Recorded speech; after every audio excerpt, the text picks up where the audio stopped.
श्री स्वामी समर्थ. स्वामी लहान मुलांबरोबर आंधळी कोशिंबीर, लपाछपी आणि गोट्या खेळत. त्यांना प्राणी फार प्रिय.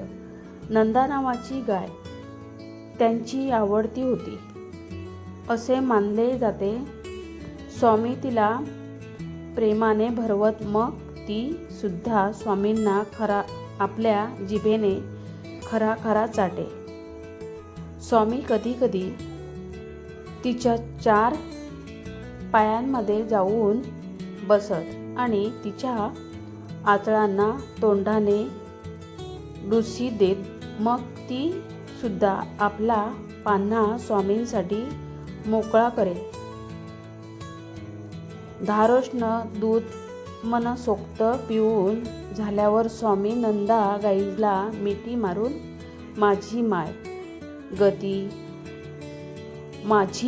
गती असं म्हणत दुधाने माखलेल्या आपल्या अंगाकडे पाहत स्वतःच हसत स्वामी भक्तांना विचारतात, आम्ही कोण आहेत? चोळप्पा उत्तर देतात, आपण त्रिभुवन नायक आहात. स्वामी संतुष्ट होत नाहीत. स्वामी म्हणतात, आज जर बाळाप्पा असतात तर त्यांनी अचूक उत्तर दिले असते. स्वामींचा यशवंत नावाचा एक शिष्य मंगळवेढ्याला मामलेदार होता. त्यावेळेला मंगळवेढ्याला दुष्काळ पडला होता. लोक अन्न पाण्याला पारखे झाले होते. लोकांचे हाल पाहून यशवंताच्या घशातून अन्न उतरत नव्हते. इकडे स्वामींकडे गाणगापूर मंदिराचा पुजारी स्वामींची परीक्षा पाहायला आला होता. स्वामी स्वतःला दत्त अवतार असल्याची हवा पसरवून लोकांना भ्रमित करतात असं त्याचं मत होतं. आल्या तडकाफडकीने तो वटवृक्षाखाली बसलेल्या स्वामींकडे येतो. त्याला पाहिल्याबरोबर स्वामी म्हणतात, काय रे, गाणगापूर मंदिराचा तू पुजारी ना? स्वामी, कोण ही परीक्षा घ्यायला आला ना?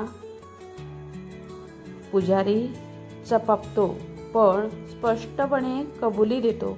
मग स्वामी विचारतात, गाणगापुराला कोणाची भक्ती करतोस? पुजारी उत्तर देतो, श्री नरसिंह सरस्वतीची. स्वामी म्हणतात, आम्ही नरसिंह भान आहोत, नीट बघ.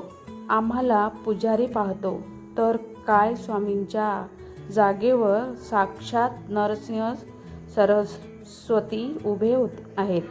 पुजाऱ्याला गहिवरून येतो.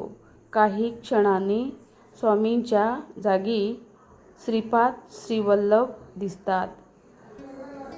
पुजाऱ्याला पूर्ण प्रचिती येते की स्वामी साक्षात दत्त अवतार आहेत.